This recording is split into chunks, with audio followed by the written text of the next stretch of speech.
O que você faz quando é humilhado na frente de milhões de pessoas? Você abaixa a cabeça ou você devolve o golpe com uma força tão devastadora que o seu oponente jamais se esquece? Naquela noite, em um palco iluminado, diante dos maiores nomes da televisão brasileira, Danilo Gentili decidiu provocar a única pessoa que ele jamais deveria ter provocado. E a resposta de Tata Werneck não foi apenas uma piada, foi uma execução. Uma frase curta, afiada como uma navalha, que fez a plateia explodir em um misto de choque e euforia, e que deixou o rei do politicamente incorreto sem palavras, pálido, ao vivo, para todo o Brasil assistir. Muitos viram a cena, mas poucos entenderam a guerra que se desenrolava por trás das câmeras. Uma guerra de egos, de estilos, de visões de mundo. Aquela não foi uma simples troca de farpas entre comediantes. Foi o clímax de uma rivalidade silenciosa. A colisão de dois universos. E o que Tata disse... o que ela disse ecoou pelos corredores da emissora, como um trovão, selando o destino daquela noite e, talvez, a reputação de um dos homens mais controversos do país. Fique comigo até o final deste vídeo, porque nós vamos decifrar cada palavra, cada olhar, cada segundo de silêncio constrangedor. Vamos revelar o que a mídia não mostrou e o que os envolvidos tentaram esquecer. Prepare-se, porque o que aconteceu ali foi muito mais do que uma piada.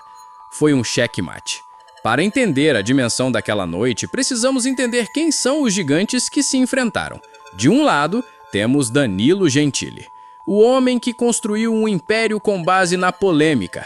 O comediante que não teme processos, que não tem medo de falar o que pensa, por mais ácido e ofensivo que possa parecer para alguns. Gentili é o rei do humor sem filtros, o porta-voz de uma legião de fãs que se sentem representados por sua coragem de desafiar o sistema, de rir de tudo e de todos.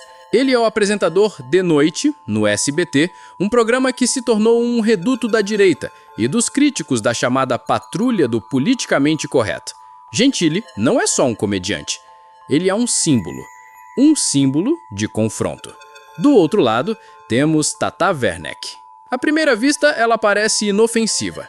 Pequena, com uma voz engraçada, um jeito elétrico e aparentemente caótico. Mas não se engane.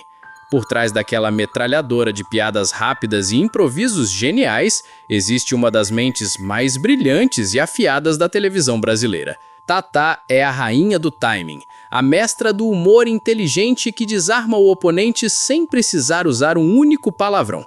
Atriz da Globo, apresentadora do Lady Night, ela conquistou o Brasil com um carisma que parece universal. Ela não precisa de polêmica para ser relevante. A sua relevância vem de um talento puro, inquestionável. Eles são como água e óleo, fogo e gelo. Danilo construiu a carreira chutando portas. Tata construiu a dela com uma inteligência tão sutil que as portas se abrem sozinhas. E naquela noite específica, em um grande prêmio da TV, esses dois mundos estavam prestes a colidir de forma espetacular. O palco estava montado. A plateia, repleta de celebridades, mal sabia que estava prestes a testemunhar um momento histórico. A noite corria como o esperado. Piadas, agradecimentos, prêmios sendo entregues. Tata, como de costume em eventos que participa ou apresenta, estava no controle. Suas piadas eram rápidas, certeiras, fazendo a plateia gargalhar sem ofender ninguém diretamente. Era o seu território. Ela estava em casa. Danilo estava na plateia, observando. Ele, que tantas vezes esteve naquele lugar, no centro do palco, ditando as regras do humor, agora era um espectador.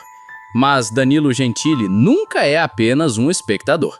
Ele está sempre esperando por uma brecha, por uma oportunidade de causar, de gerar um momento, de colocar fogo no parquinho. E a oportunidade veio. Durante uma interação de Tata com o público, ela faz uma brincadeira leve sobre as emissoras concorrentes. Algo trivial, protocolar. Mas foi a faísca que Gentili precisava. De seu lugar, ele grita algo. Uma provocação direta. Uma tentativa de desestabilizar a apresentadora. Uma piada com o padrão Globo, com o salário, algo no estilo Gentili de ser. As câmeras, por um instante, não sabiam para onde apontar. O diretor de TV ficou tenso. O público, que antes ria, ficou em um silêncio abrupto. Um arrepio percorreu a espinha de todos no teatro. O rei da provocação havia jogado a sua isca. Todos os olhos, antes em Tatá, agora se dividiam entre ela e Gentili. O que ela faria? Ignorar? Responder à altura? Qualquer movimento em falso poderia ser desastroso. Se ela fosse agressiva demais, perderia a razão. Se fosse fraca demais, seria engolida por ele. Mas o que aconteceu depois deixou todos em choque. Tata Werneck parou. Ela ouviu a provocação vinda da plateia. Ela olhou na direção de Danilo Gentili e então ela sorriu. Não um sorriso de simpatia. Era um sorriso de quem acaba de receber a bola na marca do pênalti, sem goleiro. O sorriso de um predador que vê sua presa caindo na armadilha. Ela respirou fundo, levou o microfone à boca e o silêncio no auditório era tão profundo que se podia ouvir o zumbido dos refletores. E ninguém esperava o que ela diria a seguir. Ela não gritou, ela não se exaltou. Com a calma de um monge e a precisão de um cirurgião, ela se preparou para o golpe final. Aquele momento pareceu durar uma eternidade. A expectativa era palpável. Danilo, em seu assento, tinha um sorriso arrogante, o sorriso de quem acredita já ter vencido a batalha. Ele mal sabia que sua derrota estava a apenas uma frase de distância. Foi aí que tudo explodiu. Como teatro em silêncio absoluto e todos os olhares fixos nela, Tata Werneck olhou diretamente para Danilo Gentili e disse, com clareza cortante, para que todos ouvissem: Danilo, que bonitinho você tentando fazer uma piada de improviso. É quase como ver um político tentando ser honesto. A gente sabe que a intenção é boa, mas o resultado é sempre constrangedor. A frase caiu no auditório como uma bomba atômica. Por um segundo, houve um silêncio de pura incredulidade. Ninguém conseguia processar a audacidade e a genialidade da resposta. Ela não o atacou pessoalmente. Ela atacou a própria essência do que ele representa. Ela usou a política, o território dele, contra ele. Ela não desceu ao nível da ofensa barata. Ela elevou o nível da humilhação a uma forma de arte. E então ela deu o golpe de misericórdia. Ainda olhando para ele, ela completou: a diferença, meu amor, é que o meu improviso paga as minhas contas. O seu, pelo que eu vejo, só paga os seus advogados. O que se seguiu foi o caos. O silêncio foi quebrado por uma gargalhada coletiva, um rugido que começou na primeira fila e se espalhou por todo o teatro como uma onda. As pessoas não estavam apenas rindo, elas estavam aplaudindo de pé. Gritos de genial, arrasou, toma, ecoavam por toda parte. A plateia foi à loucura.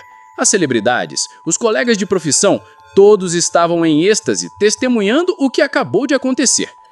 E Danilo Gentili? As câmeras agora focavam impiedosamente em seu rosto. O sorriso arrogante desapareceu, dando lugar a uma máscara de choque e constrangimento. Ele tentou forçar um riso, mas o que saiu foi uma careta desconfortável. Ele, o homem que ridiculaриza presidentes, que humilha convidados, que vive de deixar os outros sem palavras, estava mudo. Pela primeira vez em muito tempo, Danilo Gentili não tinha uma resposta. Ele havia sido derrotado em seu próprio jogo, com as suas próprias armas, mas com uma inteligência que ele não foi capaz de acompanhar. O diretor do programa, em um ato de genialidade ou pânico, manteve a câmera em Gentili por mais alguns segundos.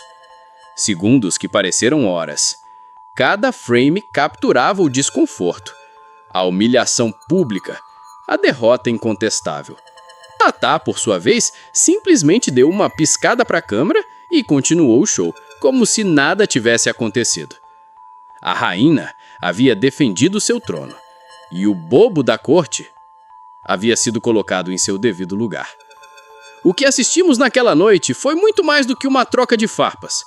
Foi uma aula sobre a diferença entre humor e ofensa, entre inteligência e agressão. Danilo Gentili representa um tipo de humor que precisa chocar para existir. Ele precisa do grotesco, do ataque, da polêmica. É um humor que se alimenta da reação negativa, do desconforto alheio. É reativo. Tata Werneck, por outro lado, representa um humor criativo. Ela constrói, ela não destrói.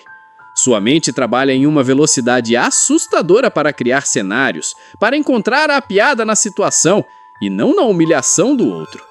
E quando provocada, ela não devolve com a mesma moeda, ela devolve com uma moeda de ouro. Ela não joga o seu jogo, ela obriga a jogar o dela. E nesse campo, ele não tem a menor chance. Aquele momento foi um espelho para o Brasil. De um lado, o grito, a força bruta, a tentativa de ganhar no volume. Do outro, a inteligência,